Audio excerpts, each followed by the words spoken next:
네, 오늘 보실 말씀은 출애굽기 15장 1절부터 6절까지 있습니다. 성경 없으신 분은 화면을 보시면 우리가 한 절씩 교독하겠습니다. 이때 모세와 이스라엘 자손이 이 노래로 여호와께 노래하니 일렀으되 내가 여호와를 찬송하리니 그는 높고 영화로우시며 말과 같은 자를 바다에 던지셨음이로다.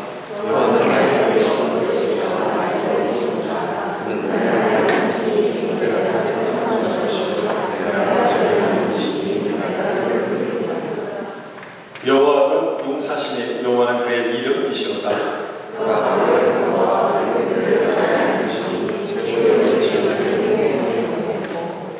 깊은 물이 그들을 덮으니 그들이 돌처럼 깊음 속에 가라앉았도다. 여호와의 손이 문득으로 여호와를 앉아계시니이다.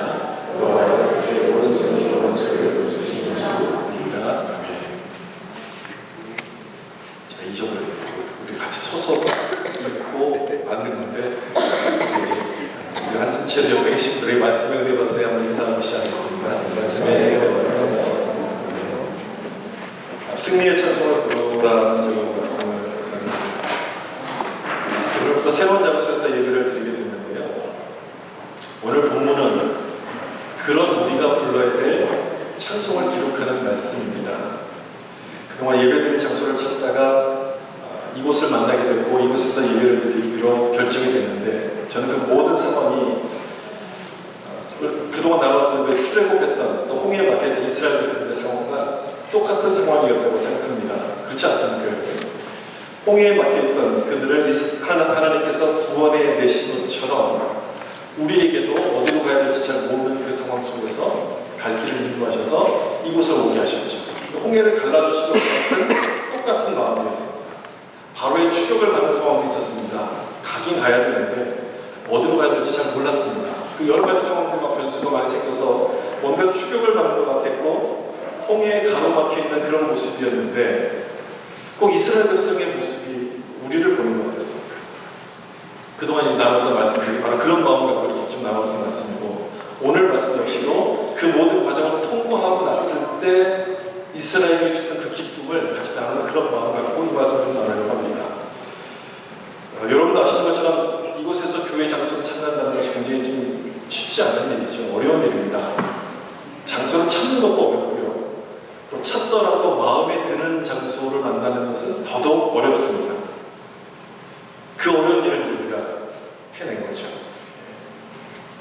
이곳을 늘 지나다니면서 이 앞을 늘 지나다니면서 제가 노스맨크고 처음 왔을 때 한 14년 전이었었는데 이 앞을 지나다니면서 마음속에 늘 생각했던 게 있었어요. 저 교회를 빌렸을 교회는 정말 참 복받은 교회구나 이런 생각을 많이 했거든요.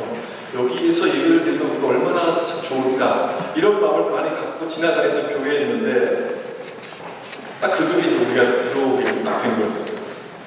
그래서 저는 사실 굉장히 기뻤습니다. 그리고 어려운 과정도 있었고 참 힘들어했었는데 하나님께서 이스라엘 백성들을 구원해내신 것처럼 우리에게도 그런 은혜를 주신 거구나, 그런 이제 승리에 찬송할 수 있는 기회를 주신 거구나 이런 생각이 좀 들었어요. 교회를 찾아야 될 그 상황 속에서 어디로 가야 할지 잘 몰라서 제가 좀 부탁을 드렸습니다. 우리 교회 한 분에게 교회 장소 렌트할 수 있는 것을 좀 알아달라고 부탁을 드렸더니 그분이 로스밴드가 사시는 분이 아니라서 이쪽 지역을 전부 교회를 인터넷에서 찾아가지고 이메일을 한꺼번에 다 보냈던 것 같아요. 지금 생각하면 그것도 참 은혜였었습니다. 만약에 제가 찾았더라면 여기는 생각을 못했을 겁니다. 이미 누군가 쓰고 있었거든요. 누군가 쓰고 있었는데 저는 생각을 못했을 텐데 노스밴드가 사치지 않는 분이 이메일을 보내다 보니까 여기까지 연결이 된 거고 그 많은 이메일 중에서 딱 한 군데서 연락이 왔어요. 여기였어요. 딱 한 군데. 전혀 예상하지 못했던 교회였고 게다가 늘 마음속으로 그렸던 그 교회에서 연락이 왔으니 순간 하나님이 우리를 인도하시는구나 이런 생각이 좀 들었습니다.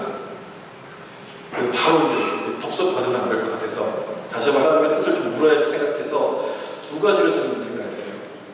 교회 렌트비 때문에 우리가 온 기가 아닙니까? 렌트비가 우리가 생각하는 만큼만 딱 결정이 되면 하나님의 뜻이겠구나 이렇게 생각했고 또 하나는 여기 쓰고 계시던 분들이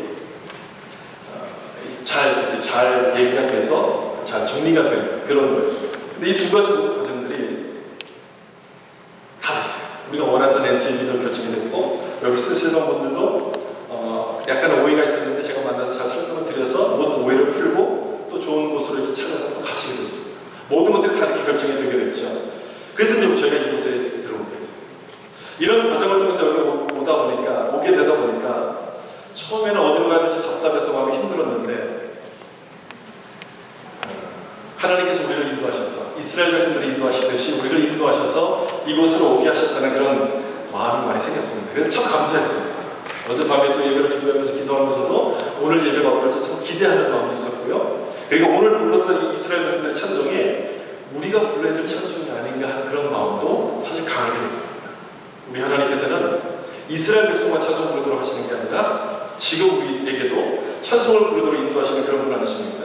그리고 앞으로도 이곳에서 계속 승리의 찬송을 부르게 하실 것이기 때문에 그걸 기대하는 마음 갖고 이 말씀을 좀 나누기로 준비했습니다. 1절을 좀 먼저 보시면요.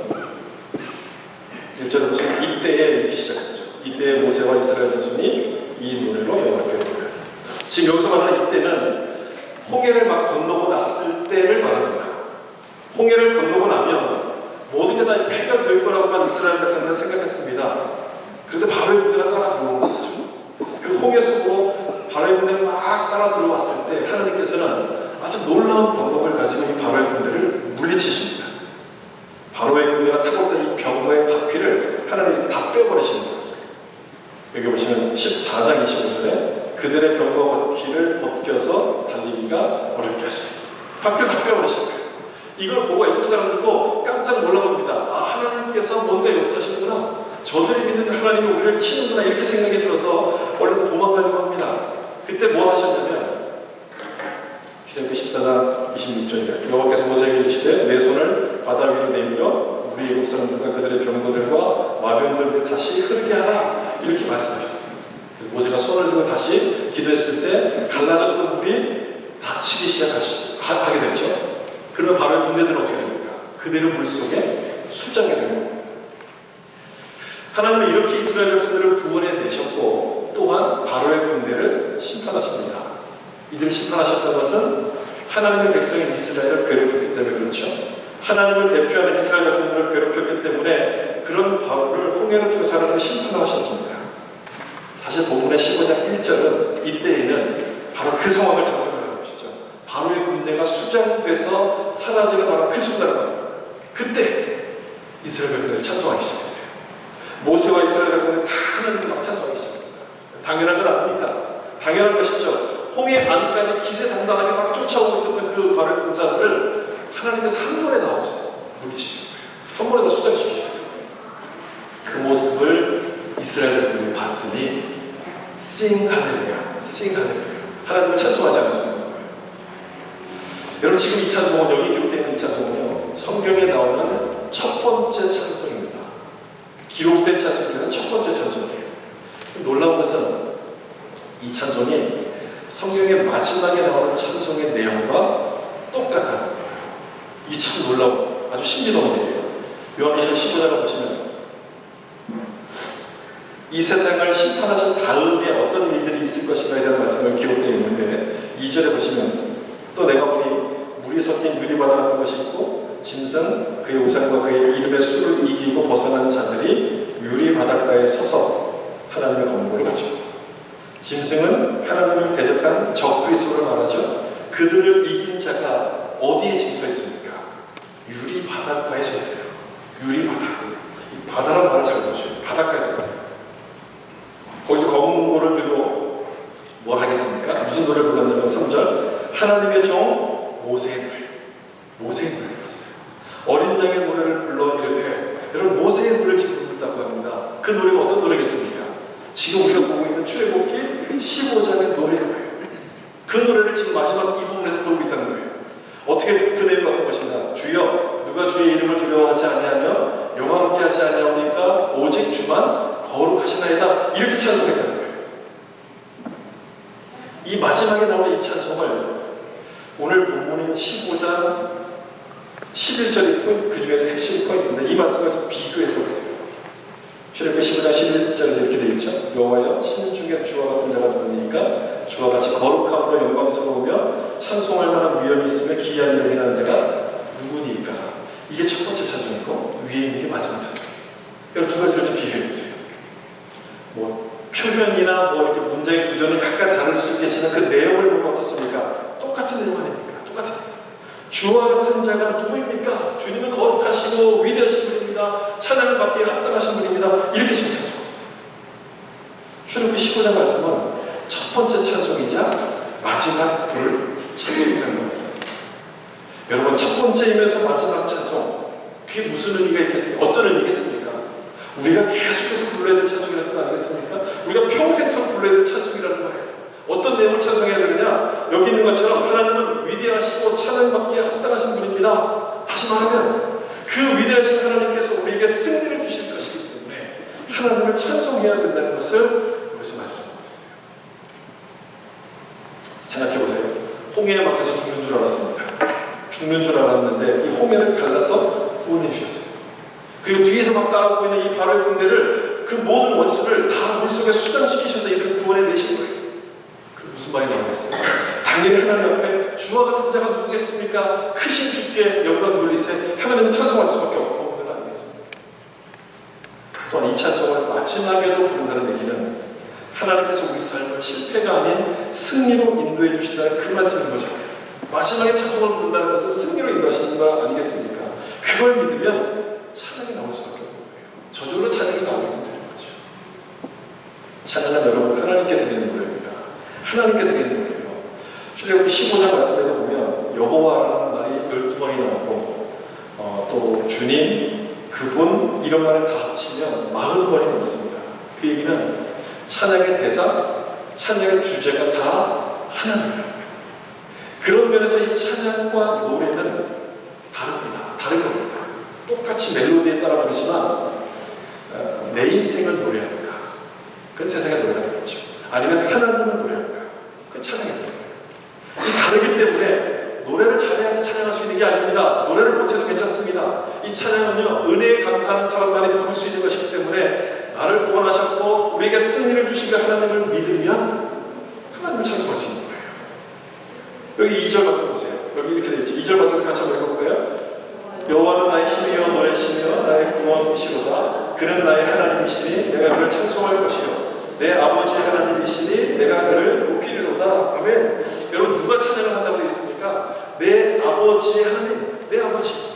하나님을 아버지로 부르는 사람, 하나님의 은혜를 경험한 사람이 찬양을 할 수 있다는 얘기예요. 홍해를 건너게 하시고 원수를 심판하게 하시고 하나님의 은혜를 경험하게 될 때 하나님 참 감사합니다. 이런 찬양이 우리 입에서 나오게 됩니다. 그런 관점에서 보면 오늘 본문은 우리도 역시 하나님을 찬양해야 되는 그 이유가 무엇인지를 우리가 말씀하고 있어요.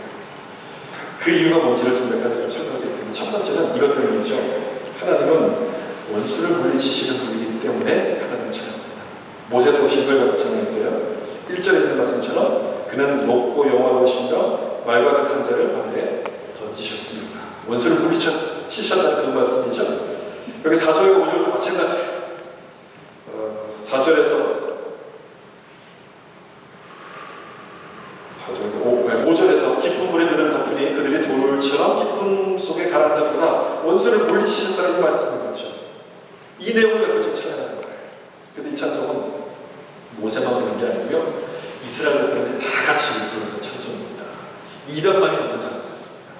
상상해 보시니까 200만이 넘는 사람이 다 한 목소리로 하나님을 찬양하는 거예요. 야구장에만 가도 4만 명, 5만 명이 모여서 한꺼번에 뭔가 소리 지르면 엄청나지 않습니까? 근데 200만이 넘는 사람이 이 똑같은 찬양을 막 불렀다고 생각해보세요. 어떠했겠습니까? 어마어마했을 거예요. 엄청난 소리였을 거예요.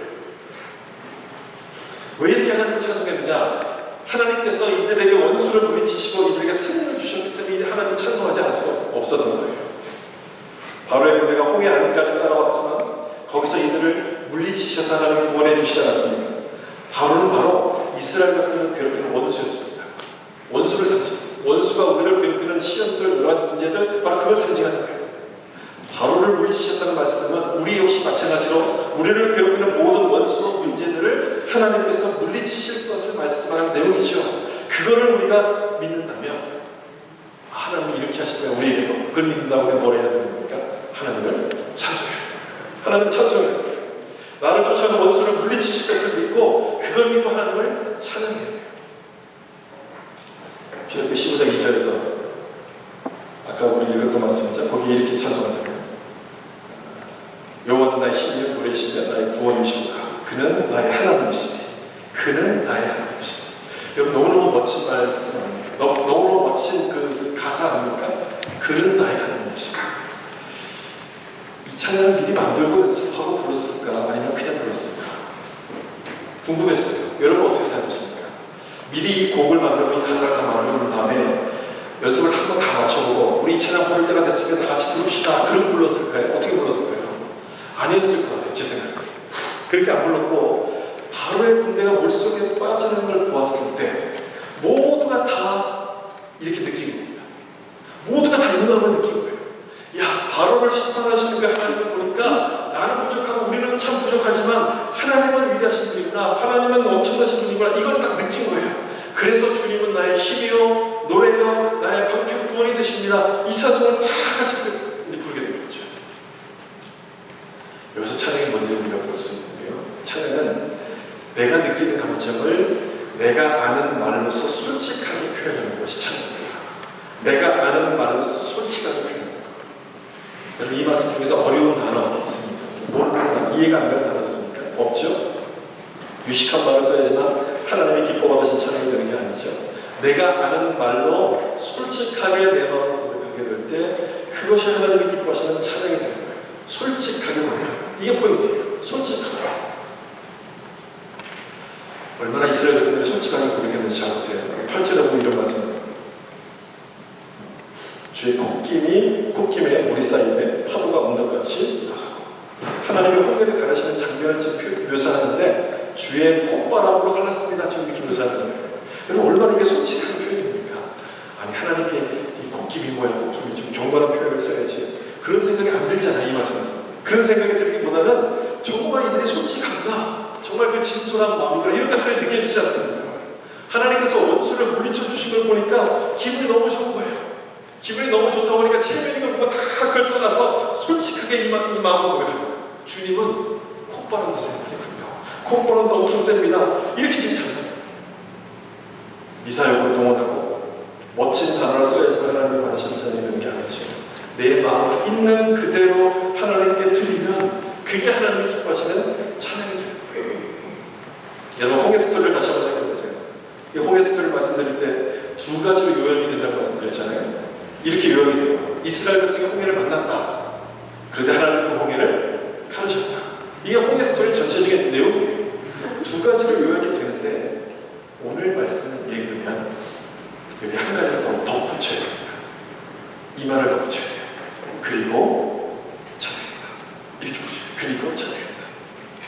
이렇게 딱 정해놓고 보면 여러분 홍해 스토리의 결말이 뭡니까? 홍해가 갈라진 겁니까? 아니면 찬양한 겁니까? 뭐가 결말입니까?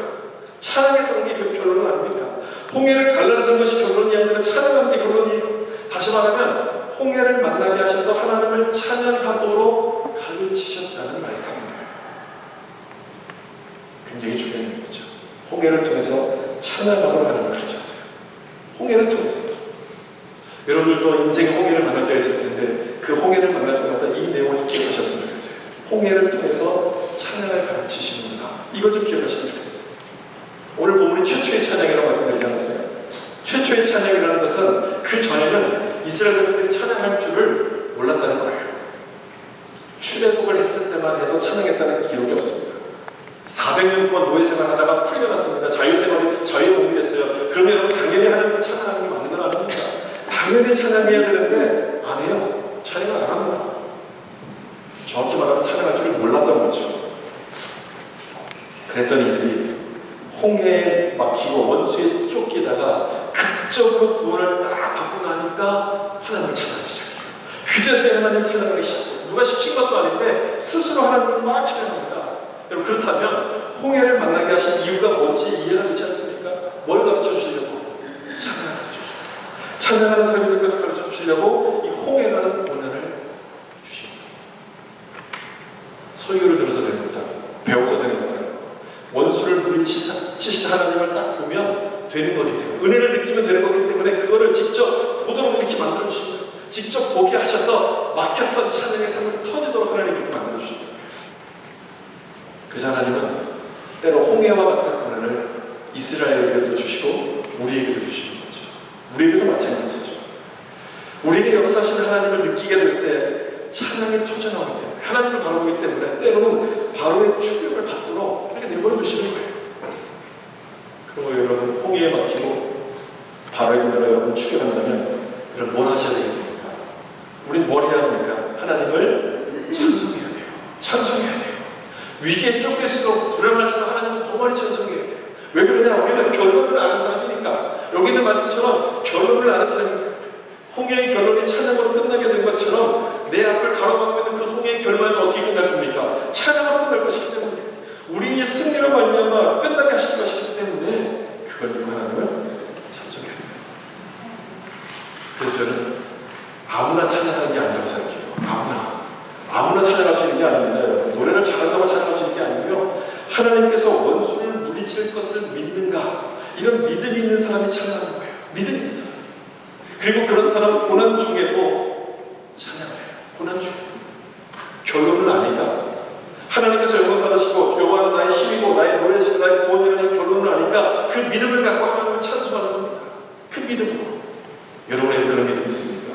하나님께서 원수를 물리치신다는 것을 여러분 믿으십니까? 아멘입니까? 그렇다면 두려워하지 마세요.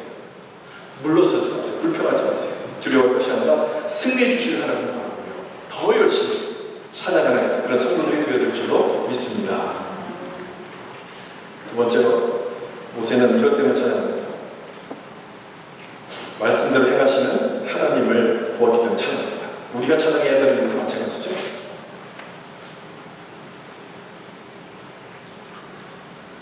천장이 높아서 그런지 소리가 많이 울리는데 뒤에 계시면 괜찮으신지 모르겠어요. 괜찮으세요? 제가 너무너무 신이 나서 목소리가 막 커지면 조금만 이렇게 낮추라고 얘기해 주시면 좋겠습니다. 하나님께서 얼마나 정확하게 말씀하시는지를 오늘 본문이 보여주는데 13절을 좀 보세요. 14장 13절 제가 기록했습니다. 모세가 백성에게 이르되 너희는 두려워하지 말고 가만히 서서 여호와께서 오늘 너희를 위하여 행하신 구원을 보라. 너희가 오늘 본 애굽 사람을 영원히 다시 보지 아니하리라. 두려워하던 이스라엘 백성들에게 하나님께서 지금 모세를 통해서 이 말씀하셨어요. 두 가지를 말씀하셨어요. 가만히 서서 구원을 보라. 하나. 그 두 번째, 이 애굽 사람을 다시는 보지 못할 것이다. 이 두 가지를 말씀하셨어요. 심판하신다는 말씀이죠. 여러분, 이 두 가지 대로 됐습니까? 안 됐습니까? 두 가지가 됐습니까? 안 됐습니까? 됐어요. 정확히 이루어졌어요. 홍해스토리를 쭉 읽어보면 이스라엘 백성들이 한 것은 아무것도 없어요. 그냥 가만히만 있었어요. 이스라엘 백성은요. 가만히 있다가 홍해가 갈라지니까 이제 건너갔어요. 그리고 바로의 군대가 물속에 막 빠질 때도 가만히 보고만 있었습니다. 아무것도 안 했습니다. 하나님 말씀도 됐잖아요. 가만히 서서 구원을 보라. 그 말씀 그대로 이루어졌어요.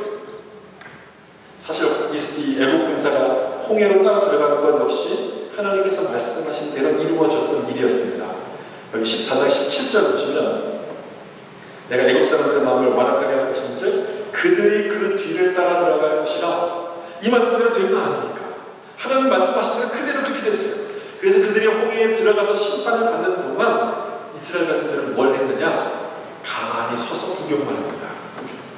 다시 말하면 아무것도 하지 않고 그렇게 구원을 받는 거예요. 아무것도 하지 않고. 왜 그런 줄 아십니까? 뭐 때문입니까? 하나님이 그렇게 말씀하셨기 때문에 그래요. 그게 하나님의 말씀이었어요.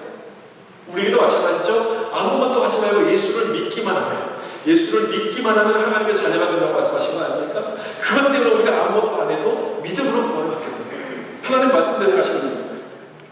여러분, 그런 분이잖아요. 말씀하신 그대로 행하시는 분이에요. 잊어버리지 않아요. 번복하지 않습니다. 약속을 다시 어기지도 않아요. 하나님은 그런 분이세요. 이 말씀 볼까요? 민수기 23장 말씀 23장 19절입니다. 같이 한번 읽어보겠습니다. 하나님은 사람이 아니시니 거짓말을 하지 않으시고 인생이 아니시니 후회가 없으시도다. 어찌 말씀하신 말을 아니시냐. 여러분, 아멘입니까? 아멘이죠. 하나님은 말씀하신 대로 행하시는 그 분인 것을 여기서 말씀해요. 그걸 믿으면은 찬송이 나오는 거겠어요. 찬송하지 말라고 해도 찬송이 나와요. 왜 찬송 안 하는 줄 아십니까? 찬송을 몰라서 안 하는 게 아니고요. 멜로디를 몰라서 안 하는 게 아니라 이 말씀을 믿지 못해서요.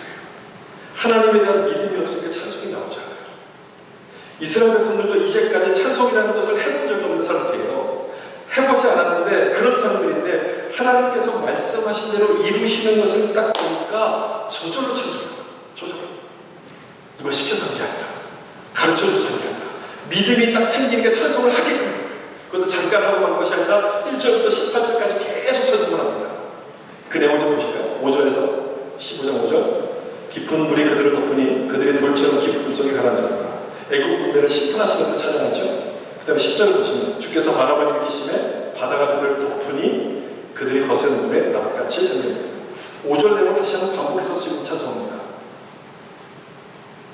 반복하는 것은 하나님께서 말씀대로 정말 행하실 때 때문에 그걸 반복하는 거예요. 너무 놀랐다는 거예요. 정말 그러시겠어? 진짜 그러실까? 이렇게 생각했는데 진짜로 그렇게 하시는 거예요. 정말 그렇게 하시는 거예요. 신기하세요. 너무너무 신기하니까 찬양이 이렇게 나오는 거예요. 하나님은 정말 그렇게 하시는 분이군요. 5절과 10절 내용 이런 겁니다. 하나님 깜짝 놀랐습니다. 진짜 말씀대로 하시는 분. 그 내용인 거예요. 하나님께서 말씀대로 행하신 것을 보면 찬송이 나올 수가 없는 거예요. 나오지 않을 수가 없는 것이죠. 그리고 더 중요한 거. 더 중요한 것은 이거죠. 말씀대로 하시는 걸 보면 앞으로 행하실 일에 대해서도 기대를 하게 되는 겁니다. 이게 중요한 거예요. 지금까지 역사하신 그 하나님의 뜻을, 하나님의 행하신 것을 다 보면 앞으로 행하실 것에 대한 마음의 확신이 생기면서 하나님을 찬송하게끔 돼요. 오늘 본문이 바로 그걸 보여줘요. 12절까지는 지금까지 행하신 일들에 대한 질문이었어요. 과거를 찬양하는 내용이었죠. 근데 그 다음 13절부터 18절까지는 앞으로 행하실 일에 대해서 찬송하는 말씀이에요. 13절 보세요. 주의 인자하심으로 주께서 구속하신 백성을 인도하시되 주의 힘으로 그들을 거룩한 초소에 들어가게 하시나이다. 초소에 지금 들어갔습니까? 안 들어갔습니까? 안 들어갔어요 아직? 하나님이 약속하신 가나안 땅에 아직 들어가지 않았는데 지금 들어갈 것을 보고서 지금 찬송하는 건 아닙니까? 미래형의 찬송이에요. 아직 이루어지지 않았지만 그렇게 될 것을 믿고서 하나님을 지금 찬양하는 거예요. 17절 말씀해보세요. 주께서 백성을 인도하사 그들을 어디에 심으세요? 주의 기업의 산에 심으리이다. 주의 기업에서 그 약속의 땅 가나안 땅에 심으실 겁니다. 예비하신 땅에 심어서 열매를 맺도록 하나님이 인도해 주실 것을 찬양하는 말씀, 미리 찬양하는 말씀. 이건 너무너무 멋진 말씀 아니에요? 저는 이 말씀이 너무너무 좋았어요. 주의 기업의 산에 심으리이다. 왜냐하면 이 말씀이 성경에 여러 곳에서 반복되거든요. 이와 비슷한 말씀 여기도 떠올라요. 이거 보세요. 그들이 의의 나무 곧 여호와께서 심으신 그 영광을 나타낼 자가 일컬음을 받게 하려 하신다. 하나님이 또 한 번 약속의 말씀을 주시는데 의의 나무 심어서 영광을 받을 자로 일컬음을 받게 될 것이다. 이렇게 말씀하십니다. 너무 멋진 말씀이에요. 하나님 말씀하신 대로 행하시는 분이기 때문에 이 말씀을 읽으면 감동이 되는 거예요. 여러분도 이 말씀을 읽으시면서 감동을 좀 받으셨으면 좋겠어요. 말씀하신 대로 이루시는 하나님이라고 딱 생각하고 이 말씀을 보시면 마음에 감동이 안 될 수가 없어요. 그리고 이 말씀을 그려보시죠. 그럼 지난주에도 말씀드렸잖아요. 믿음은 상상력과 비슷하다. 근데 상상은 내 마음대로 하는 게 상상이지만 믿음은 말씀을 그려보는 게 믿음입니다. 그 믿음의 상상력을 가지고 이 말씀을 보는 거예요. 이 말씀을 딱 붙들고 믿음을 막 그려보는 거예요. 하나님이 나를 의의 나무로 심으셔서 영광을 나타낼 자라고 일컬음을 받게 하실 것이다. 저는 오늘부터 드리는 이곳에서 우리 예배드리는 우리 교회를 하나님께서 이렇게 하실 거라는 그런 마음의 확신이 있어요. 이곳으로 옮겨놓으셨다. 이스라엘 백성을 가나안 땅으로 옮겨놓으셨죠. 우리를 이곳으로 옮겨놓으셨는데 왜 옮겨놓으셨겠어요? 하나님의 영광을 받기 위해서 옮겨놓으시면 안 됐습니다. 이 말씀은 우리에게 주시는 말씀인 거예요. 그걸 믿고서 우리가 믿음의 상상력을 그려보는 거죠. 살다 보면 지칠 때가 있고 낙심될 때가 있어요. 모든 소망이 사라져버리는 그런 때가 있어요. 그럴 땐 찬양도 안 나오죠. 찬양할 힘도 없어요. 생각도 없어요. 여러분 그럴 때는 어떻게 극복을 하십니까? 그런 상황이면 어떻게 이겨내야 되겠습니까? 제가 한 가지 팁을 좀 말씀드리면 그럴 때는 조용히 지나온 시간들을 좀 돌아보는 게 필요합니다. 내가 어떻게 살아왔는지 돌아보는 게 필요해요. 하나님께서 나에게 어떻게 역사하십니까? 주님이 나를 구원하셨고 여기까지 나를 인도하셨다는 사실을 기억해보는, 돌아보는 거예요. 그러면 힘들어도 마음에 찬양할 힘이 조금씩 생기기 시작합니다. 지금까지 진행한 것 주의 그 신분이다. 그 말씀이 기억나, 그 찬양성이 기억나요. 아, 내가 여기까지 걸어온 것이 내 힘이 아닌 하나님의 은혜였다는 것이 기억이 나기 시작하면서 앞으로도 여기까지 인도하신 하나님이 앞으로도 나를 인도하실 것이구나, 그 믿음이 생깁니다. 나를 인도하셔서 여기 있는 말씀처럼 의의 나무가 되어서 하나님의 영광을 나타낼 자로 나를 세우시겠구나, 그 마음을 확실히 생기기 시작하면서 다시 힘을 내서 하나님 찬송하게 되는 거예요. 그래서 여러분, 찬양은 아무나 하는 게 아니에요. 믿음을 가진 사람이 하는 거예요. 노래를 못해도 괜찮은 거예요. 그 노래 실력에 상관이 없어요. 노래와 다른 건 아닙니까? 믿음을 가진 사람은 이 찬송을 부를 수 있는 거예요. 믿음으로 드리는 고백이에요. 그 믿음으로 드리기 때문에 과거의 우리를 묶어놓지 않고 미래로 나아가도록 만들어서 승리의 찬송을 할 수 있도록 우리를 만들어 가시는 거예요. 그래서 찬송을 많이 부르셔야 됩니다. 찬송을 많이 부르셔야 돼요. 마지막으로 나는 내용은 그거예요. 찬송을 많이 불러야 되는 이유는 찬양으로 우리를 승리하게 만드십니다. 여기 보시면 21절 말씀은 미리암이 화답으로 부르는 찬송인데, 모세가 부르는 내용은 그대로 반복을 묘사하죠. 너희는 여호와를 찬송하라. 그는 높고 영화로우시며 말과 같은 자를 바다에 던지셨음이로다. 이렇게 미리암이 화답 찬송을 부르는데, 너희는 여호와를 찬송하라, 그런 말을 보여주는 거예요. 너희는 여호와를 찬송하라. 계속 찬송할 것을 권면하는 그런 내용이죠. 계속 찬송해라, 해야만 된다, 이걸 지금 이야기하는 거예요. 그리고 미리암은 이렇게 찬양만 하지 않고 그 뒤에 말씀을 읽어보면 소고를 칩니다. 북을 쳐요. 그리고 춤을 추면서 찬양합니다. 최초의 월십 댄스를 했던 사람은 바로 이 미리암인 거죠. 최초의, 아주 아무도 보지 못했다, 아무도 생각하지 못했다, 이 월십 댄스를 했던 사람이 이 미리암인 거예요. 목소리로만 찬양하지 말고 온몸을 다 가지고 찬양하라, 악기를 가지고 찬양하라고 이렇게 지금 보여주는 거예요. 왜 그랬을까? 이 미리암은 뭐 때문에 이렇게 했을까? 찬양의 능력을 알았기 때문에. 저는 그렇게 생각했어요. 찬양의 능력을 이 사람은 알았구나. 찬양을 하면 하나님만 영광 받으시는 것뿐 아니라 찬양하는 자에게도 은혜 베푸신다는 것을 알았기 때문에 너무너무 그 마음속에 기뻐서 온몸을 갖고 하나님을 찬양하는 거예요. 춤을 추며 찬양하는 거예요. 악기를 갖고 하나님을 찬양하는 거예요. 이상한 것은 이걸 보고도 이스라엘 백성들은 찬송을 더 이상 하지 않았다는 거예요. 더 이상 이스라엘 백성들은 찬송을 하지 않습니다.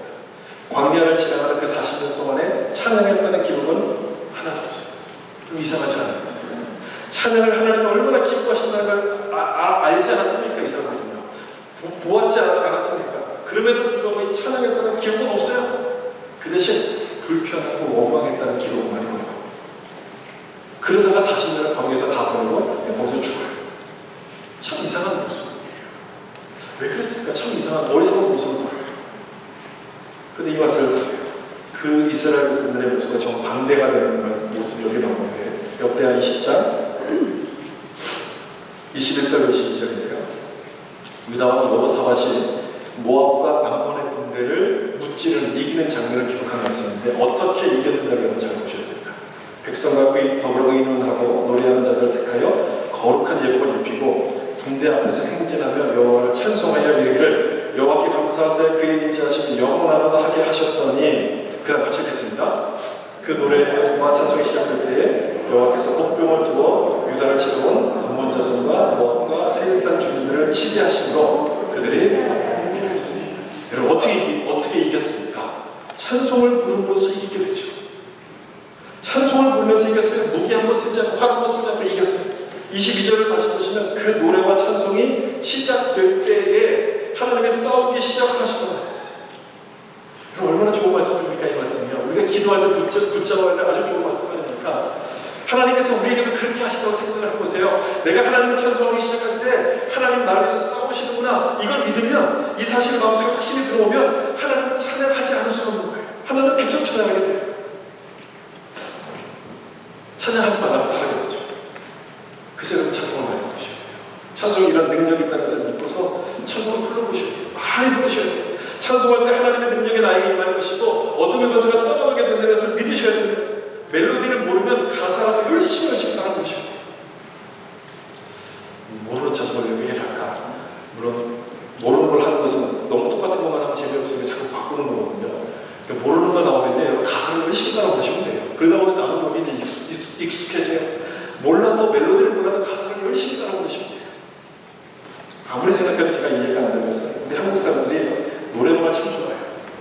한국 사람들이 가는 모든 세계 모든 곳에는 두 가지가 꼭 세워지거든요. 하나는 교회고 하나는 노래방. 반드시 두 가지가 있어요. 노래방 가서 노래하는 걸 참 좋아하는 민족인데 왜 찬송을 이렇게 안 부르는지 모르겠어요. 노래방 가서 노래를 실컷 부르는데 찬송 좀 부르자 그러면 잘 안 불러요.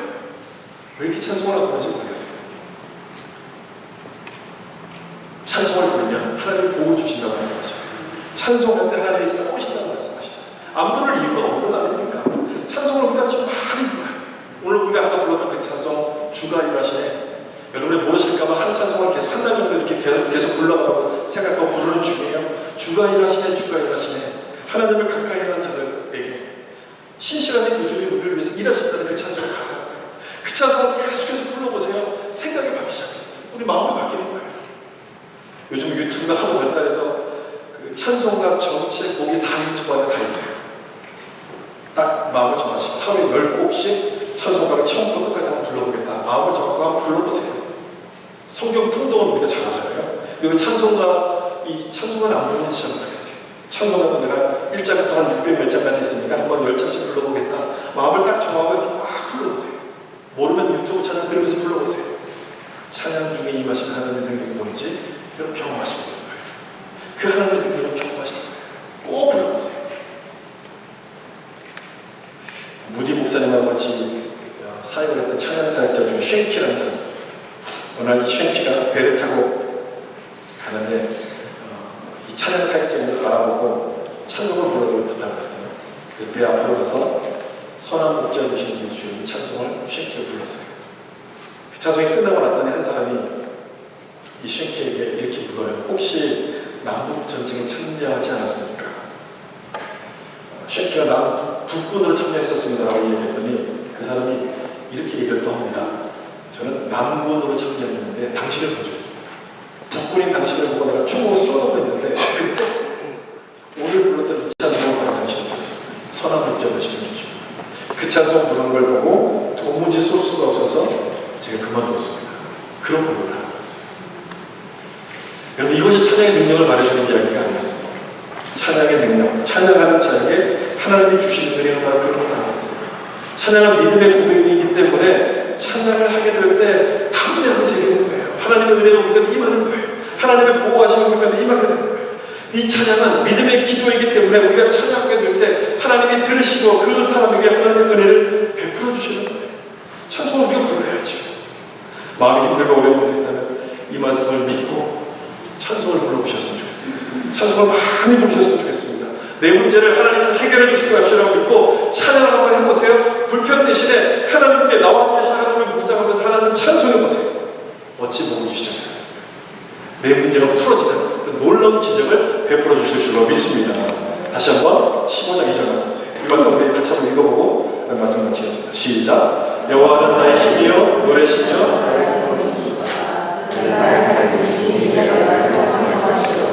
내 아버지 하나님이시니 내가 그를 높이리로다. 아멘. 여러분 너무 좋은 말씀이잖아요. 그냥 딱 한 번 읽으면 머릿속에 딱 들어오죠. 나의 힘이요 노래시며 나의 구원이시다. 이것만 딱 기억하시면 돼요. 무슨 말로 찬송해야 될지 모르는데 이 말씀만 딱 기억하시고 하나님은 나의 힘이고 노래이며 나의 구원이십니다. 이것만 고백하면 되는 거예요. 사랑하는 성도 여러분, 이 말씀처럼 하나님을 찬송하는 자들을 되기를 예수님을 축복합니다. 찬송하는 자가 되시면 돼요. 찬양을 부를 때 하나님의 능력이 여러분에게 임하게 될 거예요. 우리가 하나님의 이름을 높이면 하나님도 우리를 높여주세요. 우리 삶을 승리의 삶을 이끌어 주실 것입니다. 지금까지 인도하신 하나님을 기억하며 앞으로도 인도하신 그 주님을 믿고 승리의 찬송을 부르신 여러분 되시길 예수님의 이름으로 축원합니다. 기도하겠습니다.